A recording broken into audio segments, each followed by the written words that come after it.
시부모님을 잘 만나 감정 상하는 일이 없는 분들도 많으시겠지만 그렇지 않으신 며느님들이 대부분일 거라 생각되는데요. 저 역시 결혼 생활 중 시어머니 때문에 조금 힘들었던 신혼초 시절이 있어 이렇게 글을 쓰게 되었습니다. 친구에게 털어놓는 심정으로 아주 솔직하고 자세히 전해드리도록 할게요. 황당하고 재미있는 반전이 있으니 꼭 끝까지 들어주세요. 저는 무난하게 잘 크고 자라 4년제 대학을 나와 제법 큰 회사에 운 좋게 들어가게 되었습니다. 회사 생활은 야근이 잦아 힘들긴 했지만 통장에 찍히는 월급을 보며 인내하며 사회생활을 해내갔죠. 20대 후반이 되고 대리를 달았을 때 춤이 절로 나올 정도로 행복했답니다. 게다가 소개팅한 남자와 사귀게 되어 기댈 곳까지 생겼고 30이 되기 전에 제 생의 봄날을 제대로 만나게 되었죠. 그렇게 남자친구와 인연을 만나보니 이만한 사람이 없다는 걸 절실히 깨달은 저는 그 남자와 결혼을 결심했고 양가 부모님께 인사를 드리게 되었답니다. 예비 남편은 외동이라 시부모님께 대들보 같은 존재여서 처음 인사를 갔을 때 엄청나게 긴장을 했네요. 처음 본 시아버지는 제가 너무 예쁘다며 며느리를 잘 얻은 것 같다고 기뻐하셨는데 시어머니의 마음은 달랐습니다. 치마가 너무 짧은 거 아닌가? 집안 어른들을 만나러 오는 자리에서 조신하게 옷을 입어도 모자랄 판에 말이야. 그리고 화장은 왜 이렇게 짙어? 우리 집안 사람이 되고 싶으면 겉모습에 특별히 신경을 써야 할 거야. 시어머니의 말씀에는 가시가 돋쳐 있었지만 말끝에 결혼 허락이 내포되어 있는 것 같아 밝게 웃으며 대답했습니다. 네, 어머님. 죄송해요. 제가 꾸미는 걸 좋아해 이런 차림으로 왔네요. 앞으로는 조신하고 얌전한 옷차림 하도록 하겠습니다. 그리고 화장도 옅게 할게요. 그리고 시어머니는 제 직업과 학력, 부모님이 하시는 일과 집의 위치를 하나하나 따지며 마음에 들지 않는 내색을 하셨어요. 아무래도 예비 남편에 비해 제가 많이 딸리니 그런 거죠. 그날 이후 저를 탐탁지 않게 생각하신 시어머니에게 점수를 따려고 선물 공세에 없는 애교까지 피우며 무던히 애를 썼습니다. 남편도 시어머니가 결혼을 말리는 건 아니었는데 확실한 대답을 해주지 않아서 매일 결혼시켜달라고 노래를 불렀다네요. 결국 시어머니는 저를 며느리로 받아주시기로 했고 저와 남편은 더는 반대하는 사람이 없어 드디어 결혼을 하나 싶었답니다. 그래서 결혼 전 마지막 관문이 될 상견례를 하게 되었어요. 시아버지와 친정아빠는 만난 지 5분 만에 친해져 사업 이야기부터 해서 바둑과 장기 두자는 약속까지 잡으며 재미있는 대화를 나누었습니다. 그런데 친정엄마와 시어머니의 마주치는 눈빛이 심상치가 않았어요. 처음에는 기싸움을 하시나 했는데 시어머니의 놀란 얼굴을 보고 두 분이 아는 사이가 아닌가 해서 물었답니다. 엄마, 우리 시어머니랑 아는 사이야? 두 분 다 서로 얼굴 보시고 놀란 것 같은데? 아니, 처음 뵙는데 그냥 네 시어머니 되실 분이 워낙 미인이셔서 내가 좀 오래 봤다. 엄마의 재치에 자리에 있는 모든 사람이 웃었는데 시어머니는 여전히 무표정이었어요. 그래서 남편이 시어머니 옆에서 재미있게 해주려는데 짜증을 아주 세게 내시더라고요. 얘가 왜 이래? 내가 지금 놀러 나왔니? 이 자리는 네가 결혼하고 어떻게 살지 일생을 의논하는 상견례 자리라고. 실없는 녀석이 뭐가 그리 좋다고 웃어대? 순간 분위기는 싸늘해졌고 저희 친정 식구들은 모두 시어머니의 눈치를 보며 식사를 이어갔습니다. 그리고 얼어붙은 분위기 속에서 결혼 전 오갈 것에 관한 이야기가 시작되었어요. 시어머님은 신혼집을 시댁과 가까운 아파트를 골라놨다며 저와 남편에게 어떠냐고 묻더라고요. 그런데 남편은 엄마, 거기는 우리 둘 다 회사랑 멀어서 좀 그래요. 이왕이면 회사 근처로 마련해 주시면 안 될까요? 라고 의견을 내놓았는데 시어머니는 얼굴을 찌푸리셨습니다. 그리고 말씀하셨어요. 그래, 니들 해달라는 대로 해주마. 그럼 혼수랑 예단을 내가 바라는 대로 해줘야겠다. 친정 부모님은 시어머니의 태도가 마음에 들지 않은 내색이었지만 끝까지 참는 게 눈으로 보였어요. 엄마가 대답했습니다. 네, 혼수 예단 필요하신 대로 말씀해 보세요. 좋은 아파트로 신혼집 마련해 주시면 혼수도 그만큼 구색을 갖춰서 보내드리겠습니다. 예단도 마찬가지고요. 그래요? 그러면 제가 아예 리스트를 적어서 드릴게요. 기다려봐요. 시아버지가 이를 말렸지만 시어머니는 끝까지 고집을 부리며 종업원을 불러 종이와 펜을 받아 혼수와 예단 목록을 써내려갔습니다.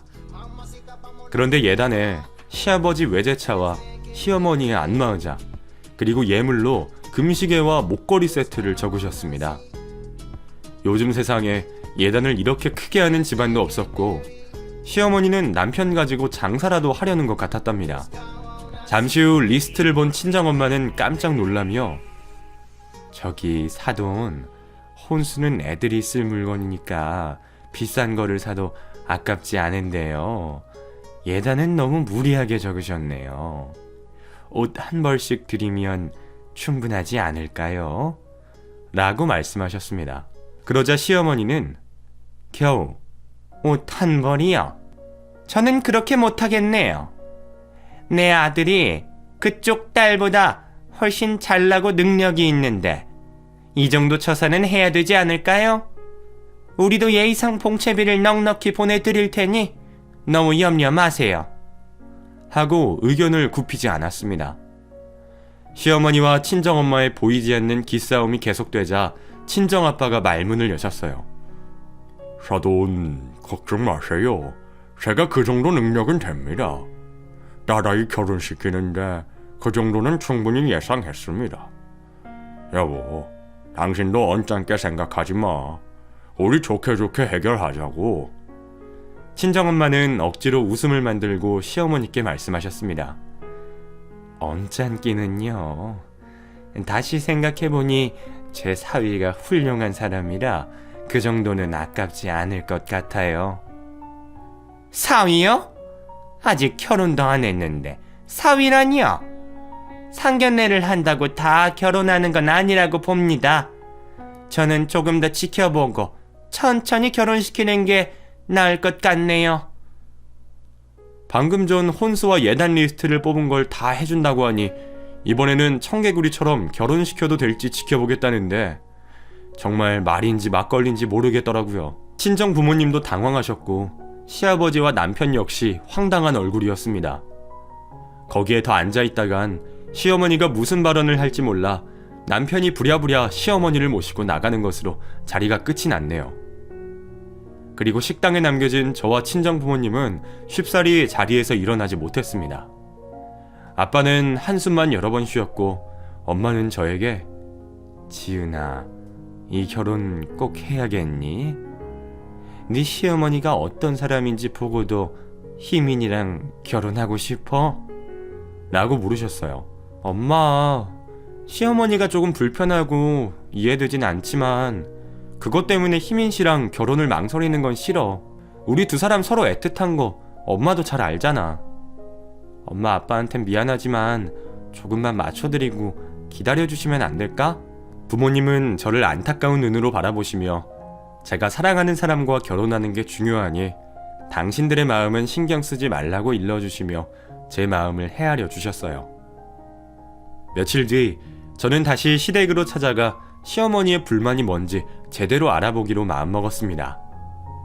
하지만 시어머니는 제가 인사를 드렸는데도 보는 둥 마는 둥 하시고 방으로 들어가셨고 제가 나갈 때까지 방에서 나오시지 않았답니다. 도대체 뭐가 마음에 들지 않아 그러시는지 작은 감도 생기지 않더라고요. 그리고 이튿날 예비 남편이 시어머니가 결혼을 다시 생각해 보랬다며 저에게 조금만 기다려달라고 했습니다. 뭐야? 진짜로? 어머님은 도대체 뭐가 마음에 안 드시는 거야? 자기랑 나랑 그렇게 많이 차이 나는 것도 아닌데 나한테 보내는 게 그렇게 아까우시대? 제가 화를 내자 그이는 아니, 그런 거 아니야. 우리 엄마는 원래 변덕이 심해. 조금 기다리면 허락하실 거니까 자기가 이해 좀 해주라. 하고 부탁을 하더라고요. 저는 이런 시어머니와 평생 부딪히며 살 생각을 하자 그냥 결혼을 엎어버릴까 하는 생각이 몇 번이나 들었답니다. 하지만 남편 생각을 하면 또 참아지고 기다릴 수 있을 것 같았네요. 그렇게 2달이 지나도록 시어머니는 남편에게 저를 반대했고, 남편은 제가 아니면 결혼이고 뭐고 다 때려치우고 사찰에 들어가 중이 되겠다며 전쟁을 했습니다. 그리고 결국 시어머니가 남편에게 패배하고 저와의 결혼을 허락하고 말았어요. 게다가 남편이 예단을 생략하자고 강하게 밀어붙여서 지난번 상견례에 적어줬던 목록은 없던 일로 하게 되었습니다. 그 순간 저는 남편을 정말 잘 만난 것 같다고 다시금 깨달았어요. 약간의 우여곡절이 있었지만 무사히 결혼식을 올리게 되었고, 거기 가서 다시 만난 시부모님과 친정부모님은 어색한 기류가 흘러 많은 대화를 나누지는 않았어요. 여하튼 무사히 결혼식을 치른 저희 부부는 신혼여행을 다녀와 양가 부모님께 잘 살겠다는 다짐의 인사를 드렸네요. 그런데 역시나 시어머니는 저에게 날을 세우며 말씀하셨습니다. 지은이, 너 내 아들 외동으로 귀하게 자란 거 알지? 내가 자주 들여다보겠지만 내 아들을 제대로 보필해야 할 거야. 알아듣겠느냐? 누가 들으면 저는 막 자란 줄 알겠어요. 저도 친정 부모님께 오기야 금이야 하며 귀하게 자란 딸인데 시어머니는 당신의 자식만 생각하시더군요. 그래도 어쩌겠어요. 일단 숙이고 들어가야 하는 입장인 저는 그럼요 어머님, 제가 많이 부족하지만 열심히 채워서 아내 노릇을 톡톡히 하겠습니다 라고 웃으며 대답했습니다. 그렇게 시작된 저의 신혼생활은 생각보다 더 힘들었어요.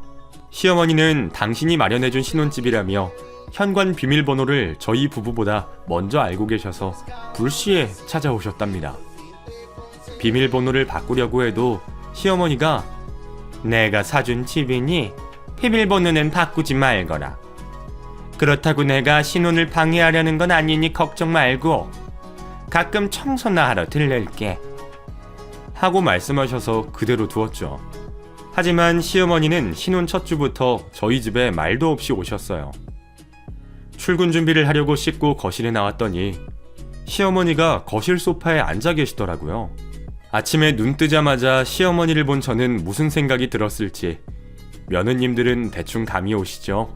저는 얼른 뛰어가 시어머니께 인사를 드렸고 아침부터 무슨 일로 오셨냐고 물었죠. 그러자 시어머니는 너는 결혼한 지 일주일도 안 된 새댁이 무슨 잠이 그렇게 많어? 지금 꼴을 보니 내 아들 굶기고 출근시키려고 한 것 같네. 네가 어떻게 하고 있나 궁금해서 와봤다. 어디 하던 대로 해봐라. 만약 내 아들을 굶기고 출근시키는 거라면 각오하는 게 좋을 거다 하며 제 얼굴을 뚫어져라 보시며 말씀하셨습니다. 저는 방으로 돌아가 남편을 깨우고 시어머니가 오셨다는 말을 전했는데 남편 역시 깜짝 놀라더라고요. 엄마가 이 시간에 감시하러 왔다고? 아, 엄마가 왜 저러시지? 내가 마마보이도 아닌데 말이야. 게다가 나는 아침을 거의 먹지 않는 걸 아시면서 무슨 아침 타령이야. 아, 자기야, 내가 엄마한테 따로 이야기할게. 연락 없이 우리 집에 오시지 말라고 말이야. 아니야, 괜히 그런 말 했다간 불똥이 나한테 튈 거라고. 내가 당신한테 시켰다고 생각하실 거야. 그러니까 어머님 하고 싶으신 대로 당분간 내버려두는 게 좋겠어. 다행히 저는 남편과 시어머니와 함께 먹을 아침 준비를 무사히 마쳤습니다. 그런데 시어머니는 반찬이 이게 뭐야? 고작 한다는 게 햄이나 굽고 김쪼가리에 정체불명의 김치가 전부냐? 난 내 아들 이렇게 안 키웠다. 내일부터는 뜨끈한 국물에 신선한 채소도 상에 올리도록 해라. 건강은 젊어서부터 챙겨야 하는 법이니까 내 말 알아듣겠니? 라고 훈계를 하셨네요. 덕분에 저는 아침 식사를 끝내고 출근했는데 목구멍까지 얹혀서 소화제만 여러 번 먹었답니다. 그리고 시어머니는 저희 집에 오고 싶으실 때마다 마음대로 오셨어요. 저녁 식사가 끝나고 남편과 분위기를 잡고 불이 붙으려고 하는데 난데없이 현관 비밀번호 눌리는 소리에 기겁하기도 했고, 퇴근하고 집에 돌아와 화장실 문을 열었는데 시어머니가 볼일을 보고 계셔서 심장이 주저앉은 날도 있었답니다. 남편이 시어머니한테 주의를 주겠다고 계속 이야기했지만 제가 참아볼 때까지 참아보자고 설득했어요. 안 그래도 시어머니가 저를 안 좋아하는데 미운 털 박혀서 앞날이 더 힘들어질 것 같으니 아무 말하지 말고 기다려보자고 했죠. 반면 저희 친정엄마는 일주일에 한 번씩 저희 집 청소를 해주시고 반찬을 대여섯 개 만들어 놓고 가셨습니다. 저와 남편이 없는 낮에 몰래 들러서 말이죠. 그럴 때마다 남편은 친정엄마가 우렁각시 같다며 다음부터는 저희 얼굴 좀 보고 가시라고 전화를 드렸답니다. 신혼생활이 한 달이 지나며 시어머니의 방문이 줄어들었고 그제야 숨통이 트인 생활을 하나 싶었어요. 그런데 시어머니는 저희 집에 찾아오는 방법을 바꾸셨습니다. 남편 없이 저 혼자 있는 시간을 체크해 방문하시기로 하신 거죠. 그이가 진급심사 때문에 바빠져 토요일에도 회사를 나갔는데 어머니는 그 시간에 찾아오셨고 제가 살림하는 모습을 하나부터 열까지 보시며 잔소리를 멈추지 않으셨어요. 예, 너는 남편 빨래랑 네 빨래랑 같이 돌리니? 나는 내 아들 그렇게 안 키웠다. 네가 네 손으로 빠는 것도 아닌데 그렇게 뒤섞어서 빨래를 하면 되겠니? 내 아들 거 먼저 하고 네 빨래를 돌리도록 해라. 예, 너는 남편 와이셔츠를 그냥 옷장에 넣는 거니? 다리미로 반듯하게 다려야 할 거 아니야. 얼른 다시 꺼내서 빳빳하게 다려라. 예, 너 설마 청소기만 돌리고 청소를 다 했다고 하는 거니? 걸레질을 해야 할 거 아니야. 무릎 꿇고 광이 나도록 문질러라. 이 잔소리를 일주일에 2번씩은 꼭 들었어요. 남편이 늦게 들어오는 수요일 저녁과 토요일 주간 내내 말이죠. 하지만 저는 이 사실을 남편에게 알리진 않았습니다. 그냥 시어머니가 다녀가셨다는 한마디만 하고 말았죠. 그리고 일요일이었던 어느 날이었습니다. 그날은 친정엄마가 제가 좋아하는 간장게장과 알타이 김치를 손수 만드셔서 가지고 오셨어요. 남편은 한 주간 쌓인 피로 때문에 방에서 자고 있어서 친정엄마와 둘만의 시간을 가질 수 있었답니다. 그래서 저는 넋두리라도 할 겸해서 시어머니의 행태를 알렸네요. 엄마, 시어머니는 아직도 내가 마음에 안 드시나 봐. 허구한 날 찾아와서 잔소리만 몇 시간씩 하고 돌아가셔. 그렇다고 엄마처럼 반찬을 가져다 주는 것도 아니야. 나더러 반찬 만들라고 하고 구경하시면서 온갖 짜증을 부리신다니까. 음식하는 걸 어디서 배웠느냐고 잔소리하면서 말이야.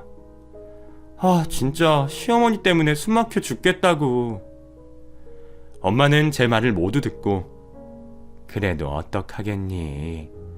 너희 결혼을 반대했던 양반이 백기를 들어줬으니 어느 정도는 맞춰줘야지. 조금만 참아봐. 정 안 되겠다 싶으면 엄마가 나서서 해결해 볼게.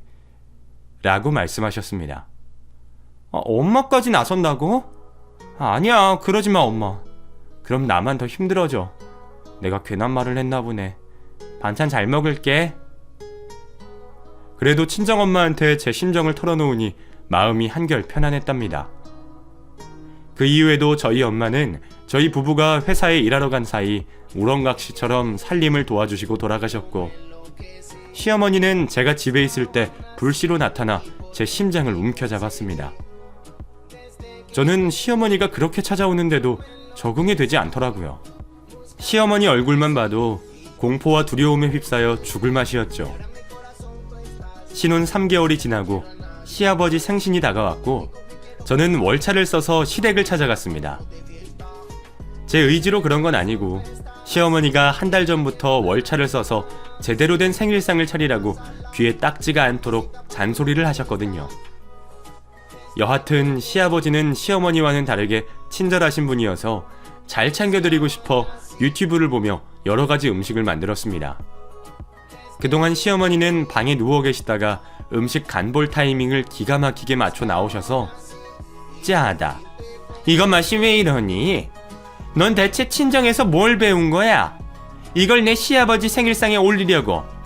여기가 무슨 요리 연습장이니? 등등 무시하는 발언을 아낌없이 하셨고 시어머니의 심사에 통과된 음식만 생일상에 올릴 수 있었답니다. 제 요리가 그렇게 마음에 안 드시면 시어머니가 직접 하실 만도 한데 손가락 하나 까딱하지 않으시고 저를 잡아먹으려고 하시는데 많이 지치더라고요. 그래서 남편은 참다 시어머니께 얘기를 해야겠다